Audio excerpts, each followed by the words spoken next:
prostitute is one of my favorite archetypes that I've ever worked with. And honestly, I don't even think she's currently empowered enough, because I'm like feeling like the yearning. Like when you named her, I was like, oh, I feel her wanting to play a bigger role in my life. That prostitute has an opportunity to help you know where your value is being demanded to be paid for. Where you are in the presence of me, you want to have me in a way that I determine whether you can access or not, then you need to pay me. And however you pay me, whether that's in energy, in time, in respect, in gratitude, in just like absolutely flooding me with love and respect, money, whatever it may be.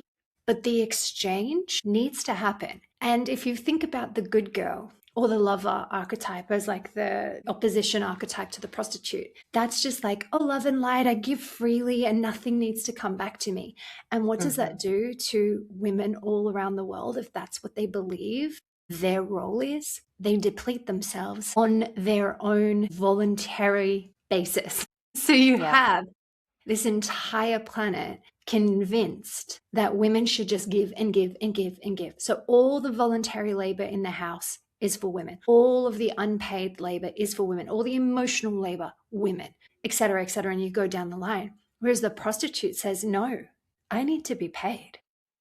I get paid for who I am. And there's a lot of value in all of these so-called dark archetypes that if we go into them and we start to really see, where am I not showing up as a prostitute? Like, am I doing all of this work for this consulting company and I'm doing 16 hours, but I'm getting paid for 4? Like, activate your prostitute. You know what I mean? Yep, absolutely. What you're speaking to, I love that you're speaking to it, because that is the prostitute is I don't even know if in my experience, I don't call her a prostitute, but I feel her. I'll speak to it a little more.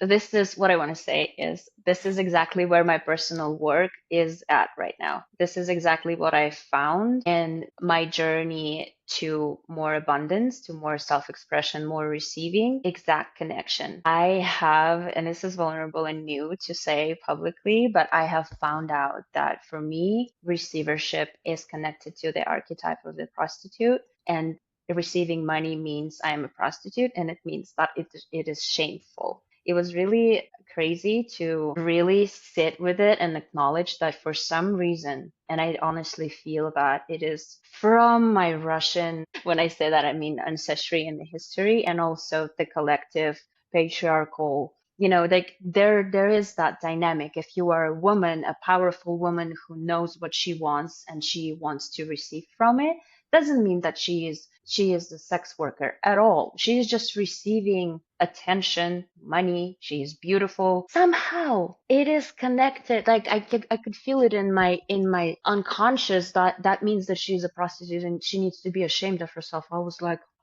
whoa. So I've been unpacking that for myself. Even just the awareness of it is beautiful and helpful. But yeah, I'm currently in the process of doing shadow work with myself on that shame that is still present, understanding that is not mine, but also owning the fact that I have been living with that shame. And I didn't know that it was preventing me from receiving more.